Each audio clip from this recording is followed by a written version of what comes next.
Michael Crichton died of cancer last week. He was only 66, and we did not have time to pay proper appreciation at the time that he died, and so we do now. Michael was the author of more than a dozen blockbusters, including the Jurassic Park trilogy, Twister, and Congo, and others. His books sold more than 150 million copies. Many were adapted into film. He also created the hit television series ER, and at one time had the #1 book, the #1 movie, and the #1 television series. Steven Spielberg, the great director, said Crichton was the greatest at blending science with big theatrical concepts, which is what gave credibility to dinosaurs again walking the earth. Michael Crichton was born in Chicago in 1942 and raised in Roslyn, New York. He graduated summa cum laude from Harvard in 1964. He published his first book, The Andromeda Strain, in 1969 while attending Harvard Medical School. In the early 1970s, he gave up medicine and moved to California, where he began directing movies based on his books. His big break came with the 1973 cult classic Westworld. In recent years, Crichton drew notice as a sometimes doubter and critic of those who were suggesting climate change and its causes.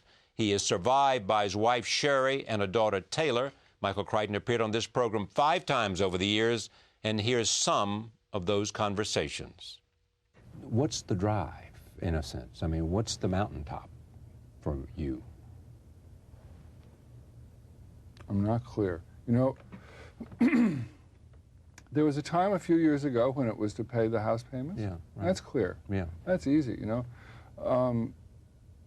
Yeah, at some other point, I think, well, maybe what I do really is compulsive behavior. You know, maybe I'm just compelled to do it. Yeah, I know. I know. Yeah.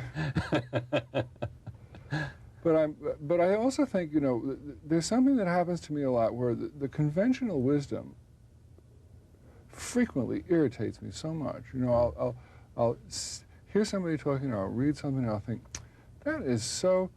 Robbie, the physicist, used to listen to certain presentations, and he would say, he's not even wrong. No, that's a great one. Not even in the ballpark. Not in the ballpark. Yeah. That's exactly what I was going to say. Not even close. Not even wrong. Yeah. And I get so annoyed, you know, and I think a lot of that drives the writing. The compulsion. Yeah, in some sense of and anger, and saying they don't have any clue as to what's really going on. Right. We've talked about motivation and understanding. Do you understand your talent? No. You don't? My experience is of not being, and I think there's a lot of people who would agree with this, not being very gifted at writing, and of having to try really hard, to work very hard at what I do, to put in long hours and to concentrate on it. I don't feel in any way that I have natural abilities in this, and I just work hard. That's my experience. Working hard. Yeah. Keeping your eye on the goal. Well, this is something I wanted to do. You know, I wanted to be a writer, and I'm very happy to be doing it. But I don't think that I'm especially... Is it easier? No, it's harder. It's harder? Sure. Why? Why do you say sure? Well, I think that that's a common experience for people who do some activity. The better you do it, the more difficult the more difficult it is, because you understand the levels of proficiency, one, and Yes. secondly, the more you do it, the more you understand about something, the more you appreciate the complexity of it. Yes, and the more of all the easy things you get, so pretty soon you've done all those easy things. You have a golden touch.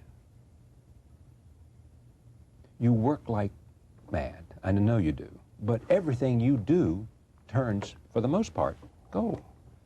Congo, an old novel, makes money as a new movie.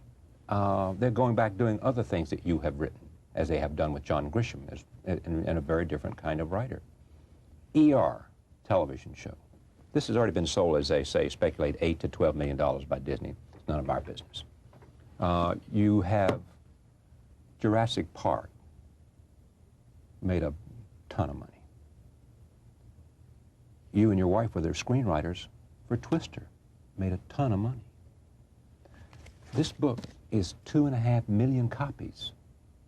No, I think it's only 2. Okay, 2. All right, let's not exaggerate. Yeah. I see.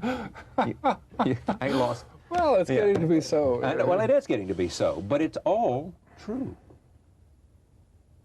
What is it? I have no idea. I mean, really, there was a time when, I guess around the time of Jurassic Park, when I thought, ooh, gee, things are going pretty well. I know. And then there was a time when I thought, I am the luckiest person alive. And then as things went on, I just thought, I don't know what's happening, but this is pretty amazing. And then, by now, I guess I don't think about it anymore. I don't know. I have no explanation for any of this. Do you? No. I mean, it's just. Well, no, I don't. I mean, I'm interested in what you thought. I mean, obviously we know that you have a first-class brain. I mean, you know, that's clear. It's clear that you understand. You know how to write, and it's clear that you have a touch. You know, all of that. And that you hit it, and so therefore people paid attention when you do it. Okay, I'll tell you what I actually think is probably true.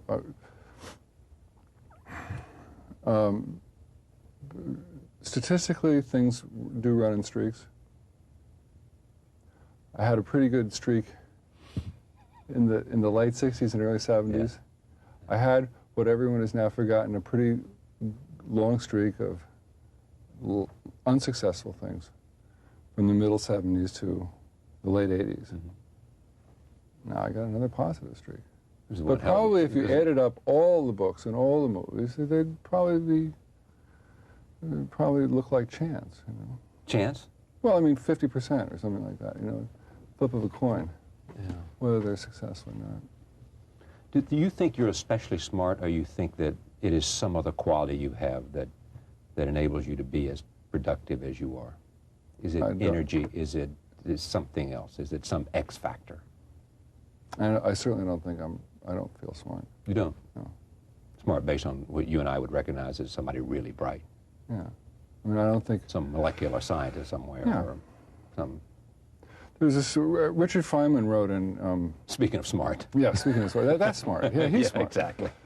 He wrote in one of his autobiographical books that he was listening to some philosophers and he decided to ask them a question. So his question was, does a brick have an inside? And I read that and I thought, well, that's a really interesting question. And Feynman's view was that if you could answer that question, then you would know what you were talking about. And I thought that's really interesting. I never understood does a brick have an inside? I don't know. Why would we be asking that? Yeah. So no, that's a more interesting question to me. I don't feel real smart. I feel like I have to struggle to. Yeah. You feel like it works because you work harder than most. Yeah. You dig harder, stay up later, yeah. Get up earlier, care more, look under every rock. Yes. And actually, I think that's my assumption of, I assume that's what's true for most people who are successful. I do too. I have never had anyone come on this program who have had extraordinary achievement. And I'm talking about 25 Nobel laureates as well, you know, and writers and artists who've ever said to me, I can tell you the answer, I'm just smart. It's always, in their self-perception, has to do with commitment, has to do with discipline, has to do with appropriate sort of training, mm-hmm. and focus. Yeah, I think focus is a big one. Focus. You got that? Yeah, I do. Concentration. What does that mean?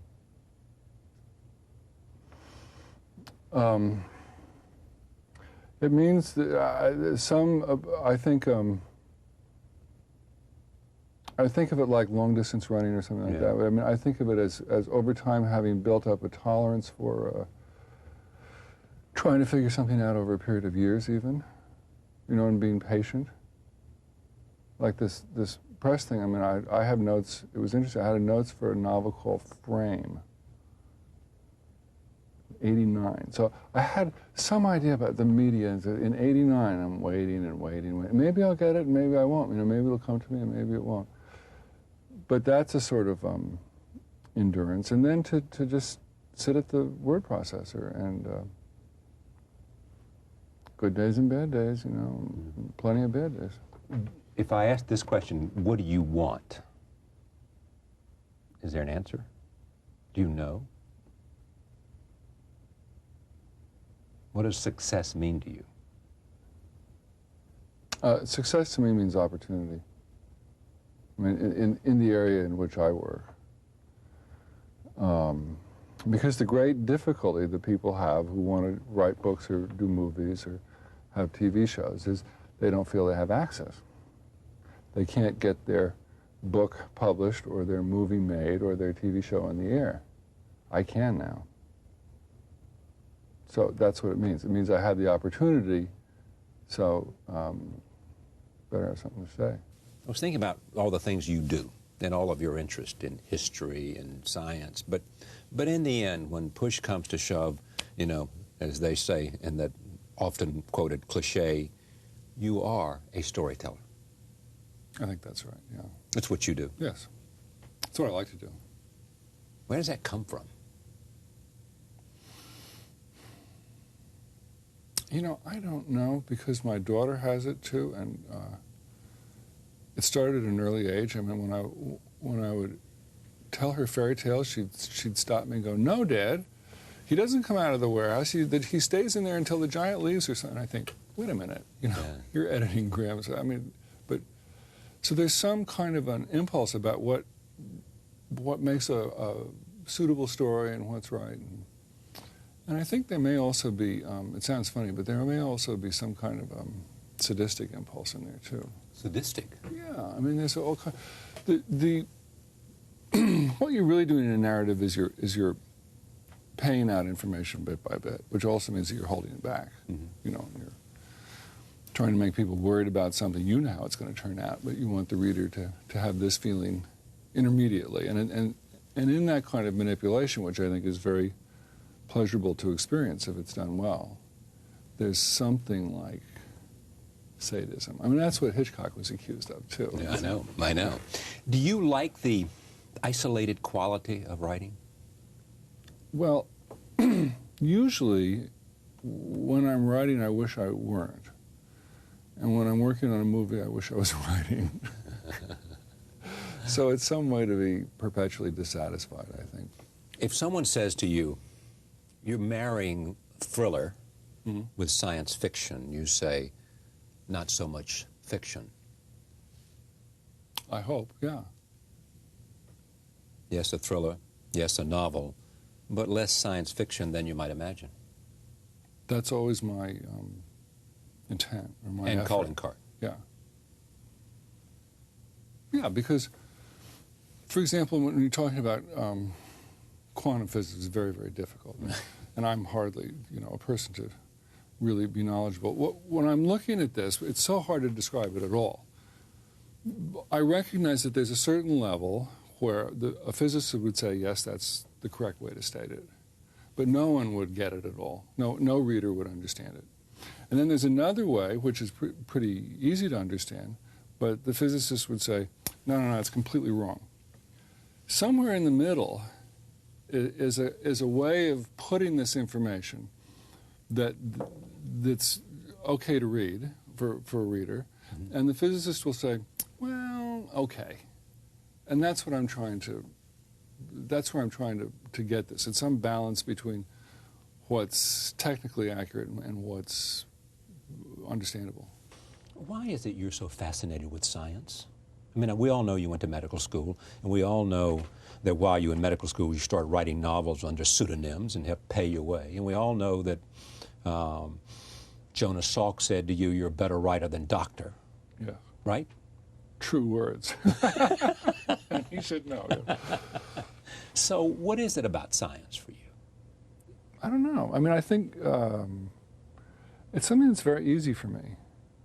And it seems to me that an enormous amount of what constitutes social change in my lifetime has been a function of scientific development. So that the technologies that we're experiencing, which are, you know, enormously different from what they were 20, 40, 50 years ago, are what's driving a lot of the change in the society. And increasingly, I think, if you don't understand the science, you're not going to be able to really make informed decisions. And arguably, in the past, some people would say we have made very uninformed decisions. You have basically said also that the only time that science has been stopped was with the supersonic transport. Yes. That's the only time people said it's too much environmental damage and too much noise and it's not worth the cost. And too expensive. And too expensive. And who wants it anyway? No other time. Now, there are a lot of people in Congress and everywhere else saying, we know how to clone, but we ought not go down that direction, you know. Where are you worried about science?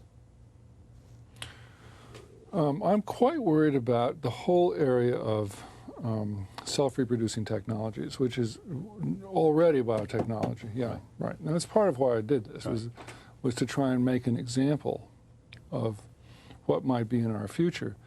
But we don't really need to worry about nanotechnology right now and self-reproducing 20, 30 machines. years off. Maybe 10, but you know, not today. Here's what you have said also. Atomic bombs are terrible weapons, but genetic engineering can do far more damage than nuclear bombs. That's a powerful statement. And what do you mean by genetic engineering in that context? I'm not sure is one answer. I Well, think I'm talking... You said it. Well, please. I think You can say things you're not sure That's about. right. That's your point. That's right. Yes, You know. it's terrible to have your past brought back to you. Well, this wasn't a long time ago. It was not a long time ago. That makes it worse. You know, for example, I mean, just to take at the height of all the Cold War and all the issues about nuclear exchanges, nobody seriously thought. I mean, in the days of Herman Kahn, and, you know, the Dr. Strangelove imagery, no one thought that a nuclear exchange would end life on the planet. But conceivably, if there were some kind of a virus that interfered with photosynthesis in enough plants, Which is the essential component to life. right, everything's gone. The biosphere is essentially wiped out. Yeah, it's possible. Different kind of power. And it's yeah. possible. Oh, I don't know. I hope it's not possible. But there certainly are coming to be some examples in which things that were imagined to be very, very difficult in genetic technology are being discovered to be not necessarily so difficult. Bad things. You know. So back to my question. What's necessary for a civilized world to make sure, you know, that it makes wise decisions about science? Okay. I have a weird answer, which is, why don't we all walk around naked?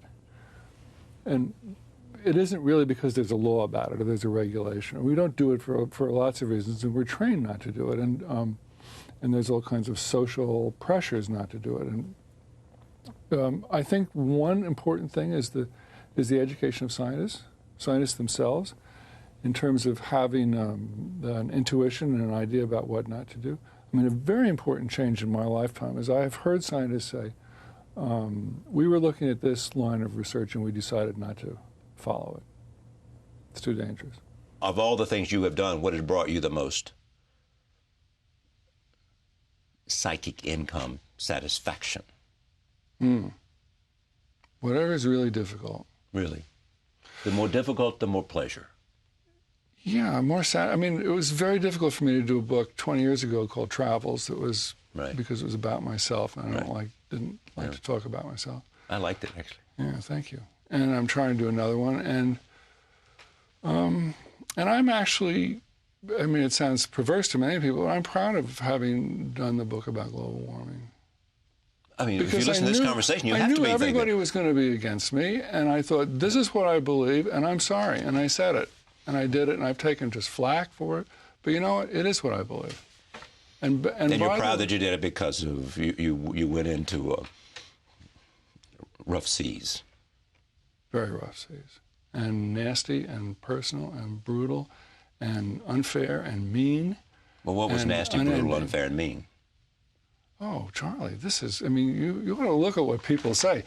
For example, when I started talking about genetics, people said, well, you know, you might get some criticism for this. Well, I haven't gotten any criticism for genetics, let me tell you. I mean, you know, I know what criticism is. But I've had the experience of having had books in print for 40 years. So I can go back and look at the stand that I took in favor of abortion when I was a medical student in Boston in 1967, 6 years before Roe v. Wade, and I can look at that and go, was I right or not? And I think, damn it, I was right. And I'm imagining when I wrote this book, when I wrote the State of Fear, I was imagining, what's it going to look like in 40 years? I think I'm going to come out just fine. A personal note about Michael Crichton, he was one of my most favorite guests. He could talk about anything, architecture and art and science and medicine and movies and books and writing. He knew so many interesting people, and he can tell you about them in so many interesting ways. He was, in fact, one of the most interesting conversationalists I knew, and he will be deeply missed by his family, his readers, his viewers, and people who knew of his remarkable gifts. Michael Crichton, dead at 66.